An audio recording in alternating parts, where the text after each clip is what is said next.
J'ai l'impression dans cette série, dans cette séance du Ballon d'Or, que rien n'allait, quoi, rien ne fonctionnait, quoi. Donc, que ce soit l'organisation, que ce soit la désignation du Ballon d'Or, l'absence du Real. Et vous pensez que Rodri ne méritait pas le Ballon d'Or? Je pense que Vinicius le méritait plus que lui.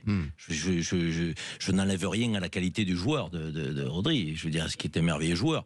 Mais si on avait voulu récompenser à l'époque des milieux de terrain, Iniesta et Xavi, donc aurait pu l'avoir. Donc ils l'ont pas eu pour autant. Là, je m'interroge. Moi, Vinicius, pour moi, est un joueur hors norme, donc qui a fait une saison fantastique, et qui méritait largement le Ballon d'Or. Donc ça me fait penser à ce Ballon d'Or de 1986 qui avait fait beaucoup parler de lui. Je sais pas si vous vous souvenez, ce joueur de Dynamo de Kiev, de Belanov, attaquant, qui avait pris le Ballon d'Or cette année-là, alors qu'on avait Lineker, qui avait fait une saison exceptionnelle, Van Basten, qui avait fait une saison exceptionnelle, et tout le monde avait dit, mais qu'est-ce que c'est cette anomalie? Depuis 1986, on n'avait pas ressenti ça.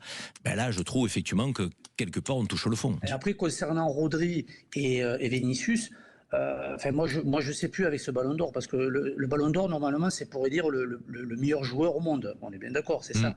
Mais maintenant il y a des critères, donc en fait maintenant le joueur le meilleur au monde, il faut qu'il rentre dans ces 3 critères.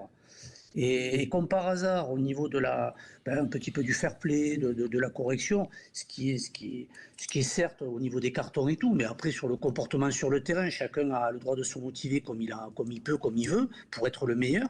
Et là aujourd'hui, Vinicius, il est pénalisé par rapport à ces quelques petits comportements qu'il a sur le terrain. Donc moi je comprends plus le Ballon d'Or.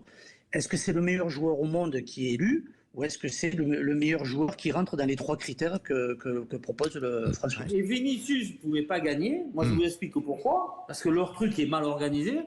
Ils mettent 8 joueurs du Real. Moi, je choisis. Je suis obligé à un moment donné de mettre un joueur. Il était battu d'avance. Un peu comme Griezmann en 2018. Il y avait 4 joueurs français. Il n'a pas gagné le Ballon d'Or. Allez. Sud Radio, 20h-21h. But Football Club, Lionel Rosso, Michel Moulin, Karim Zeribi. Avec Idexport, la passion du sport.